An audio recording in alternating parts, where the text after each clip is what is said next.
Në Gaza po shpaloset një histori paralele, një kombinim i humanizmit në terren me inxhinierinë e burgjeve. Të dhënat sugjerojnë se Emiratet e Bashkuara Arabe janë të përfshira në planin e Izraelit për shkatëruar lindjen e Rafahut dhe për të ngritur një qytet humanitar për të grumbulluar 600.000 palestinez, një kamp përqendrimi, sipas çdo mase të ndershme. Sipas Mondo Vice, kjo lidhet me operacionin izraelit koduar Gallant Night 3 dhe shfaqjen e forcave lokale Popular Forces të Abu Shababit si prokuror për kontrolluar këtë zonë të mbyllur.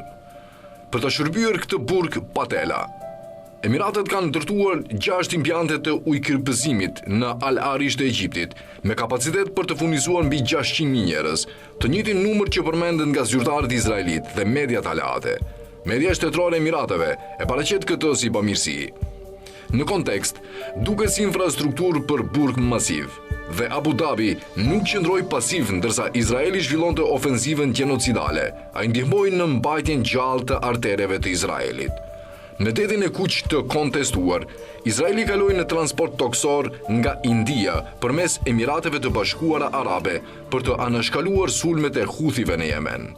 Raportet përshkruajnë rrugë kamionësh që lidhin portet e Gjirit me Haifën, në aeroportin Ben Gurion, ndërsa shumica e linjave ajrore ndërprerën fluturimet.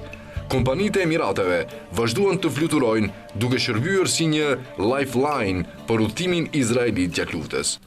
Ky partneritet nuk është vetëm logjistik, është ideologjik dhe komercial. Rrjetet izraelite dhe emiratase në internet punojnë bashkë për të formësuar narrativat rreth Sudanit dhe Gazës, duke sulmuar ushtrinë sudaneze, ndërsa masakrat e milicisë RSF në El Fasher rriteshin. Në industrinë e mbrojtjes, kompanitë izraelite po zgjerojnë prezencën në Emirate, duke forcuar qarkullimin e dy anshëm të parave, teknologjisë dhe inteligjencës. Kompania izraelite Kontrop po hap një deg në Emirate, simbol i fundit i këtij përqafimi të thellë të sigurisë. Ndërkohë, sundimtarët emiratas mburren se modeli i tyre i zhvillimit është shembull i ndriçues për rajonin, autoritar, apolitik, i zhytur në konsumizëm dhe spektakël. Është një fasad përparimi e ndërtuar mbi shtypje, një mirazh moderniteti që fsheh makinerinë e tiranisë, shkruan ekspertja politikave të lindjes së mesme Sumaya Ganushi. Ata predikojnë se begatia pa liri është rruga përpara për arabët. Por realiteti që prodhon modeli i tyre është coptim, kaos dhe gjakderdhje, shkruan Ganushi. Emiratet nuk veprojnë vetëm. Ato janë bërë partneri rajonal më i rrezikshëm i Izraelit. Bashkëfajton në një projekt të përbashkët shpërbërjeje. Së bashku, ata investojnë në kaos, ndezin konflikte civile, armatosin funksione dhe kthejnë çrregullimin në mundësi, shkruan Ganushi, eksperte e politikave të lindjes së mesme. Përmes parave, mercenarëve dhe propagandës, ata nxisin sekt kundër sektit, fis kundër fisit, duke reduktuar lindjen e mesme në principata grindavece, mbi të cilat Izraeli sundon në mënyrë supreme. Përfitimet janë si strategjike, ashtu edhe materiale. Ari i Sudanit rrjedh përmes kanaleve RSF Emirate, nafta libiane dhe portet jemenase përthithen nën petkun e investimeve. Kompanitë izraelite dhe emiratase përfitojnë nga burimet e plaçkitura dhe rrjetet e kontrabandës që lulëzojnë në kaosin që vetë ata krijojnë. Për qeverinë ultranacionaliste të Izraelit, synimi është dominim përmes përçarjes. Për Emiratet është pushtet i huazuar, iluzioni një perandorie përmes nënshtrimit ndaj njëri tjetrit. Të dy e shohin rajonin jo si kombe sovrane, por si territore të lakmueshme, një mozaik entitetesh të dobësuara gati për manipulim. Nga një principat e vogël në gjirin persik, Abu Dhabi është shndruar në një ndërhyrës rajonal, i përfshirë në çdo konflikt, nga Jemeni në Libi dhe Sudan.